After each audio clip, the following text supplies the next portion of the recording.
Am I the only one? I need some feedback on this one, folks.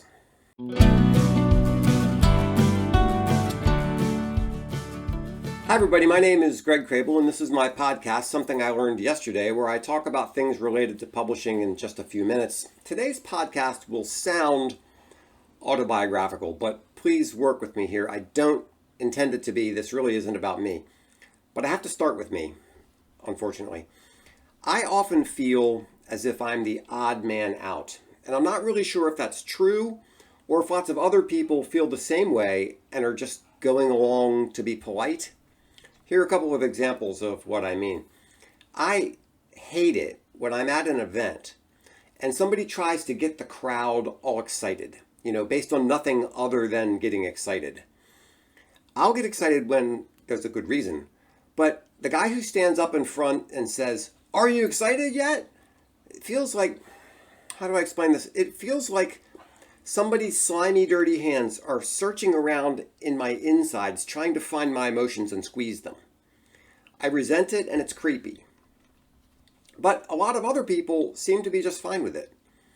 Now, are they really fine with it? Or are they just playing along because that's what's expected of them? Another example. I love food and drink as much as the next guy. At least I think I do. I'm somewhat of an expert on craft beers and I'm a pretty good cook. I just don't get all that excited about food. I enjoy good food. I can tell a good brisket from an average one, and I like some wines a lot better than others. But I would never say about food, any food, that it's to die for or you simply have to go here. It's just not that big of a deal. Now, a common theme is emerging here, which is that my excitement meter might be on a very different scale than what I see around me. Here's why this isn't about me. A lot of marketing and sales assumes this whole get excited vibe, like getting people to love your brand and all that other icky stuff. That approach clearly registers with some people, like, for example, people in sales and marketing. But does it register with the public at large? Are they simply going along with it because that's what people do, but secretly they're resenting it? Here's some possible evidence that other people dislike this stuff too. First, there's something called social desirability bias. It's a tendency to answer a question or to behave in a way that's more likely to make you fit in or make the person like you.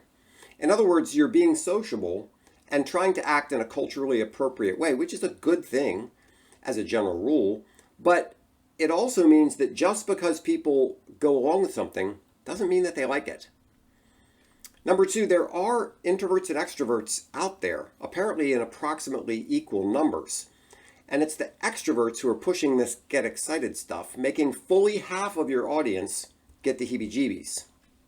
Number three, studies show a growing preference for authenticity and consumer skepticism towards brands that seem overly promotional or emotionally manipulative.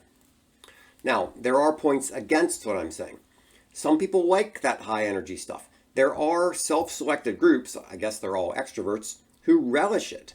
In some cases, high energy is part of the culture. It's an expected part of the experience, like being at a Pentecostal church service or a political rally. Finally, excitement and urgency can drive sales, or so I'm told. It doesn't work with me, but if you're willing to seem a little creepy and inauthentic to get the sale, there you go. So, what's the bottom line here?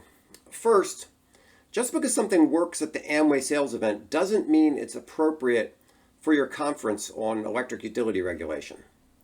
Maybe something to consider is whether your audience has been selected because of their personality or because they share a common interest. Second, did you get permission to yell at people?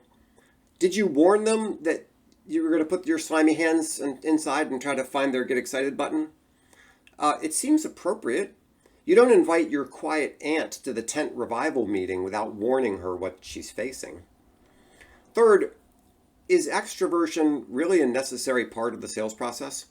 Adam Grant at the University of Pennsylvania doesn't think so. He's found that ambiverts, people both introverted and extroverted, outperform extroverts and introverts. Now, to everything there's a season. Maybe there are times to dial it up and times not to. As I said at the beginning, I'd like your feedback on this one because I sort of feel like I'm alone shouting into the wilderness. How does what I'm saying make you feel? Does it make you feel comforted? Does it make you feel threatened? Or do you just think I'm weird?